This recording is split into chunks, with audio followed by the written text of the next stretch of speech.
Hola médicos, bienvenidos de nuevo a otro video de Red Médica Blog. Soy el Dr. Treviño y en esta ocasión vamos a revisar el tema de osteoartrosis. Sabemos que la osteoartrosis va a tener una prevalencia del 10% en los hombres y 18% en las mujeres. Va a predominar en edades tardías de la vida, por ejemplo a mayores de 60 años, y tradicionalmente consiste en la presencia de dolor secundario a cambios osteodegenerativos y que esto obviamente va a condicionar que el paciente requiere un tratamiento para el dolor a largo plazo o en su debido caso reemplazos articulares.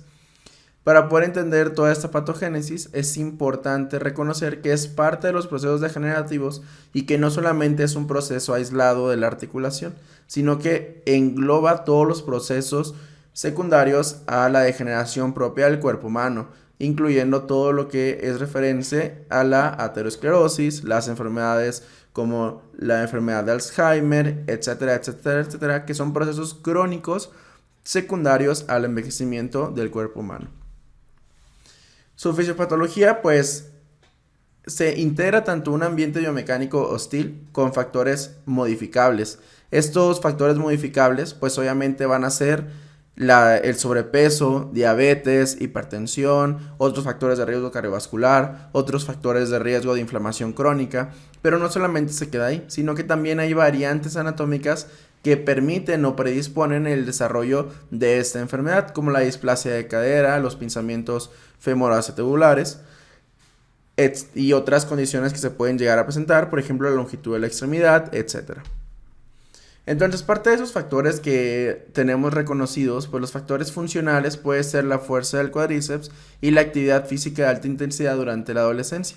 Esto como parte de un proceso en el cual existía un daño de forma intensa y frecuente sobre las articulaciones y que predispone posteriormente al desarrollo de cambios de protección y que estos cambios de protección a la larga pues se vuelven factores contraproducentes. ¿Por qué? Porque aumentan el riesgo del desarrollo de osteoartrosis. También los factores sistémicos como la edad, el sexo femenino, la obesidad, por la liberación de mediadores proinflamatorios como las adipocinas y que estos obviamente pues pueden llegar a conducir mayor daño articular.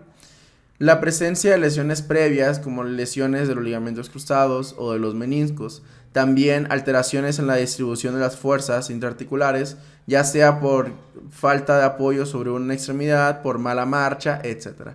También la alteración de la función y activación de los mecanosensores propiamente de los condrocitos. La genética tiene poca probabilidad de que afecte, pero pues puede modificar los otros factores de riesgo, como diabetes, como hipertensión, etc. Entonces, nos quedamos con que la osteoartrosis va a ser una entidad que tiene un origen multifactorial, que va a activar proteasas de la matriz extracelular. Esto quiere decir que va a afectar todos los componentes propios de la articulación. Entonces, nosotros podemos clasificar la osteoartrosis como primaria o como secundaria.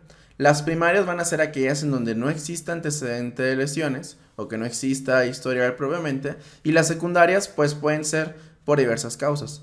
Pueden ser por enfermedades congénitas o del desarrollo, en las cuales pues de las congénitas o durante la etapa de desarrollo pues podemos tener las clásicas de las alteraciones sobre cadera, como la enfermedad de Leclerc-Perthes, la dislocación congénita de cadera, también algunos factores mecánicos y locales, la obesidad, el diferente tamaño de las piernas, que tengan las deformidades en varo o en valgo, o la presencia de síndromes de hipermovilidad.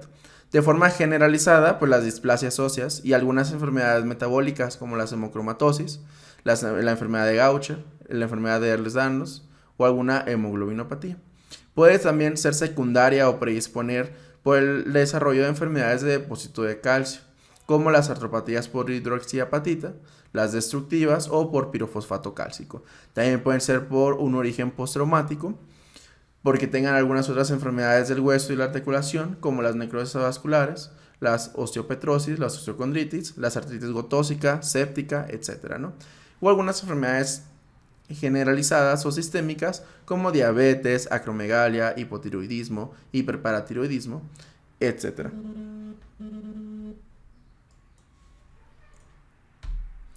Entonces, parte del diagnóstico que nosotros podemos realizar, pues van a ser en relación a ciertos criterios, ¿no? Entonces, parte de esos criterios son los que tenemos aquí en este cuadrito, en el que, de acuerdo al sitio en donde estamos sospechando que tiene el proceso de osteoartritis, vamos a determinar los criterios. Por ejemplo, de manos, de rodilla o de cadera.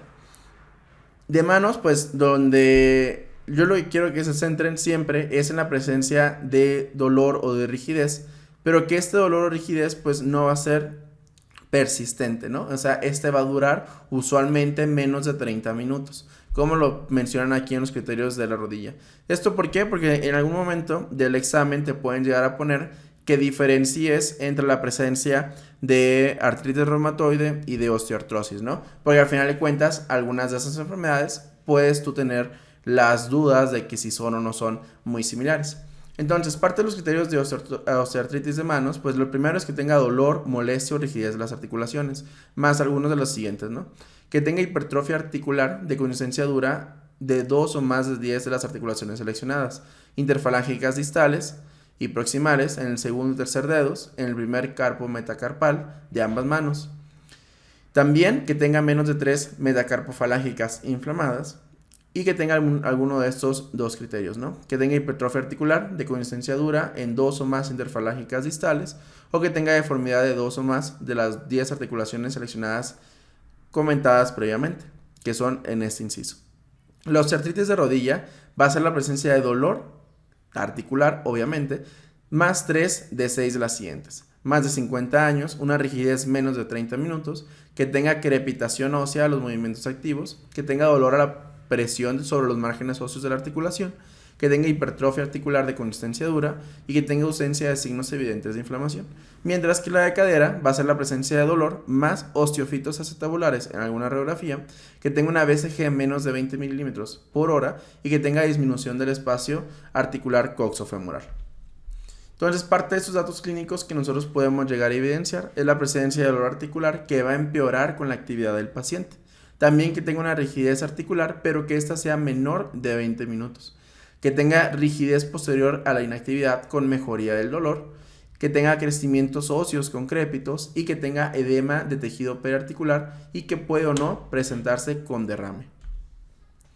Hay algunos datos específicos a nivel de la rodilla, por ejemplo, que tenga dolor insidioso que limite la movilidad, también que tenga sensación de inestabilidad, que tenga inmovilidad, que tenga crecimientos óseos y crépitos patelofemorales, que tenga dolor al subir y bajar las escaleras, que tenga dolor a la palpación de la línea interlínea, que la presencia de un quiste de Baker, la presencia de derrame, dolor en bulsa anserina o malalineación como varos, ¿de acuerdo?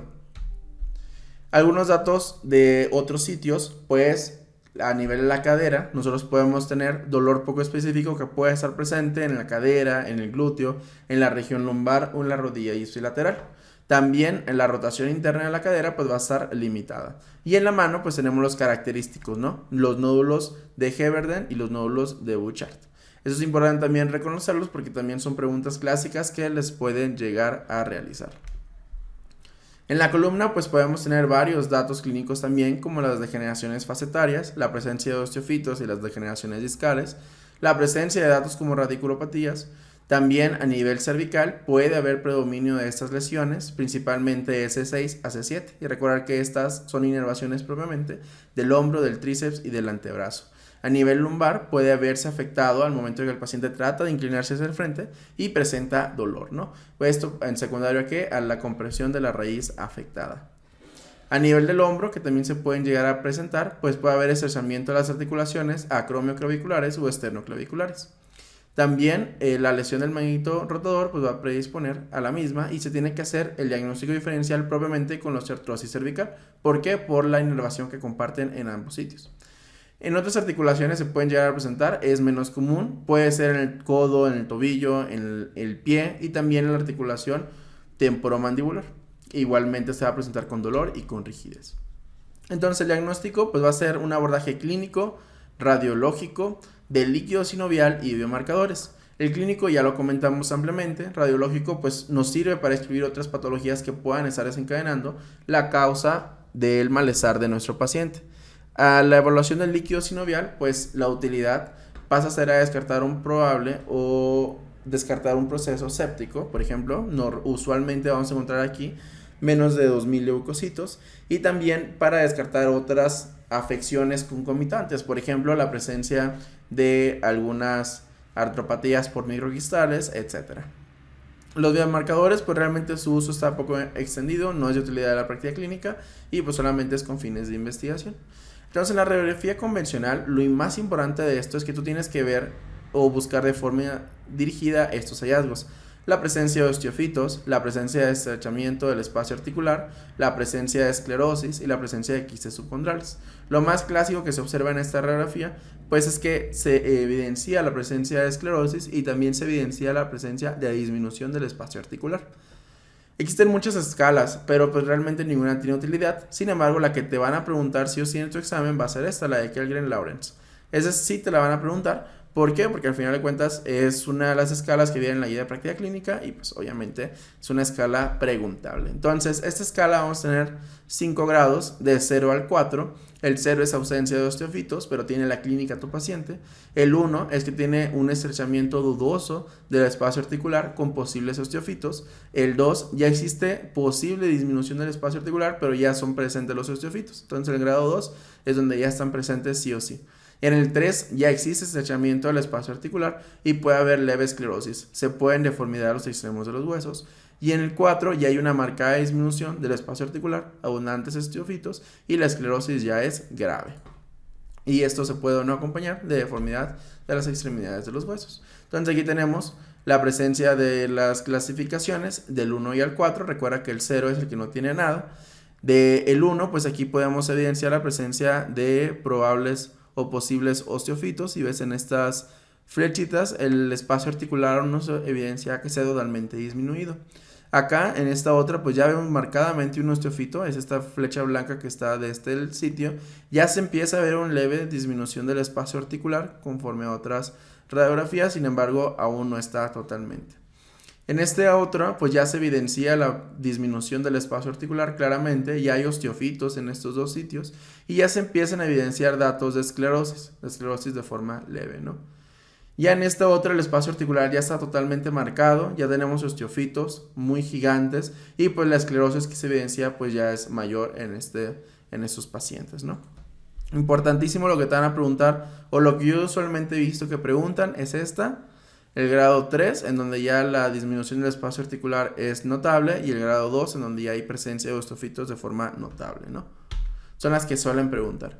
La resonancia magnética también la podemos utilizar. Esto nos va a ayudar a identificar otros tejidos como el cartílago, los meniscos, los ligamentos, los tendones, etc. También nos podemos apoyar en la artroscopía, que es considerado como el gold estándar. Nos puede ayudar a determinar la presencia de quistes subcondrales, de lesiones medulares, principalmente a nivel de la columna, porque estas degeneraciones también pueden cursar con compresiones y radiculopatías posteriormente. También nos puede ayudar a determinar si existe daño óseo o pérdida del cartílago. Existen varias escalas, que son algunas de las que les he puesto aquí, y pues también algunas otras imágenes, ¿no?, que se les puede llegar a utilizar. Estas son algunas de las imágenes que pueden llegar a evidenciar. Observa este asterisco como hay una gran cantidad de derrame en este sitio. Entonces son parte de las imágenes que se pueden ver en la resonancia. El ultrasonido nos va a ayudar a evidenciar la presencia de inflamación en los tejidos. Nos puede ayudar a permitir, si lo necesitamos por la presencia de derrame o algo por el estilo, realizar aspiraciones o realizar tratamientos como inyecciones a nivel articular. Nos puede ayudar tanto en la rodilla como en la mano en nuestros pacientes. La tomografía también nos puede hacer de utilidad, principalmente a nivel de la columna, para detectar degeneraciones facetarias. Y pues la medicina nuclear también es de utilidad, principalmente para tratar de identificar sitios en donde exista o coexistan con otras afecciones sistémicas o locales. Esta es una de las escalas que existen, es la escala de WOMAC, que nos puede ayudar a utilizar para saber cuál es el dolor y las características que está presentando nuestro paciente. Nada más simplemente para que la tengan por ahí en mente. Entonces aquí tenemos un pequeño algoritmo acerca de lo que podemos llegar a realizar con un paciente que sospechamos de osteoartrosis. Tenemos un paciente que tiene dolor articular crónico. Hay que descartar la presencia de un proceso con predominio inflamatorio. Si nuestra sospecha clínica sí es amplia para una osteoartrosis, pues solicitamos pruebas de laboratorio. Esas pruebas de laboratorio simplemente es para determinar ciertas coexistencias, ¿no? Porque ya estuvimos revisando en la clase que las pruebas de laboratorio pues no nos van a ser de utilidad para nada. Si nosotros tenemos predominancia del proceso inflamatorio, pues entonces necesitamos establecer un diagnóstico diferencial. ¿Por qué? Porque usualmente la osteoartrosis no te va a cursar con inflamación, ¿no? Aquí hace referencia, por ejemplo, a solicitar PCR, utilizar BCG, que la extremidad o la articulación más bien se encuentre eritematosa, roja, con presencia de abultamientos como un absceso, etcétera, ¿no?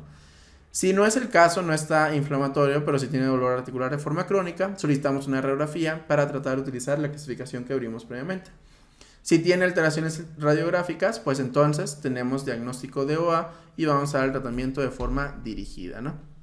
¿Este tratamiento qué es? Se divide en tratamiento no farmacológico y tratamiento farmacológico.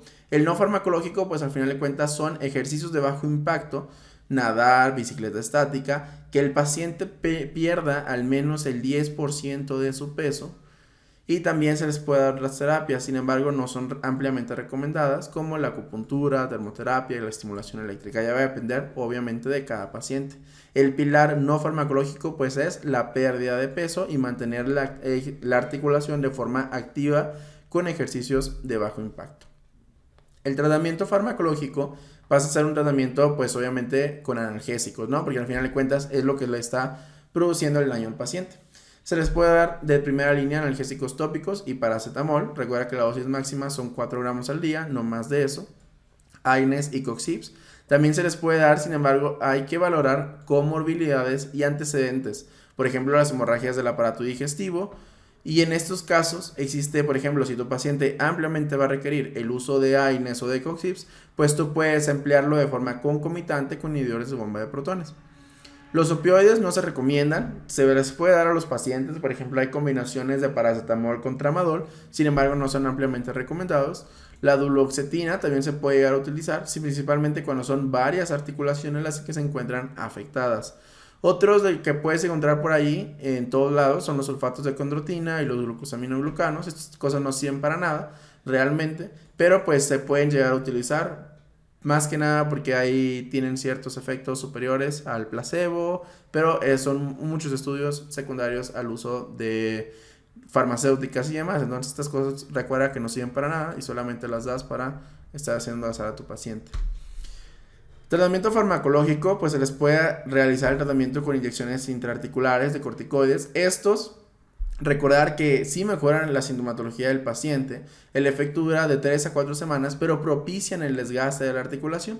Entonces, es importante recordar que no se les tiene que dar de forma sistémica a tus pacientes, se les puede dar de forma inicial, simplemente para tratar de que tu paciente vaya adquiriendo las medidas no farmacológicas útiles y que estas pues obviamente repercutan sobre la calidad de vida de tu paciente. Si tu paciente no baja de peso, no nada de eso, pues es imposible que le estés dando esteroides a cada ratito, ¿no?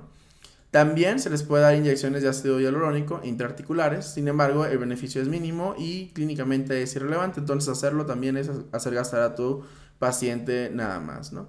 Importante reconocer que no existen fármacos modificadores de la enfermedad ni agentes biológicos que actúen directamente sobre las articulaciones, simplemente es para tratar de aliviar la sintomatología adyacente. Entonces aquí tenemos varios de recomendaciones del EULAR sobre los medicamentos que se pueden llegar a utilizar. Pues al final de cuentas, algunos de ellos ya los estuvimos comentando. Los tratamientos de esteroides intraarticulares, no se te olvide que son solamente por el momento y que no se les tiene que dar todos los momentos o de forma rutinaria a tus pacientes. Aquí hay otras directrices de los tratamientos que se pueden llegar a utilizar. Por último, tenemos el tratamiento quirúrgico. Se le puede realizar artroscopías con aseo y debridamiento, sin embargo, esas no son del todo recomendadas. ¿Por qué? Porque pueden llegar a propiciar más desgaste articular posteriormente. El reemplazo articular se puede llegar a utilizar como opción terapéutica y de hecho esa te la pueden poner en tu examen de LENAR. Solamente la vamos a utilizar en qué casos, en que exista falla terapéutica médica y pues idealmente se debe aplazar hasta mayores de 60 años, ya que las prótesis de revisión presentan resultados desfavorables. Entonces, tratar de prolongar el uso del reemplazo articular lo máximo posible en tu paciente. Existen otras técnicas quirúrgicas que se pueden llegar a utilizar. Realmente la que tú tienes que saber pues va a ser la del reemplazo articular porque es la que te pueden llegar a preguntar. Y de igual forma recuerda que esta presentación la vas a tener allí en tu Patreon. Y bueno, con esto damos por concluido lo que es esta clase. Espero te haya gustado, te haya servido y sobre todo que hayas aprendido algo nuevo y hayas aprendido qué no les tienes que dar a tus pacientes cuando te conviertas en residente y en médico especialista. Soy el doctor Treviño y nos vemos hasta el próximo video. Chao, chao.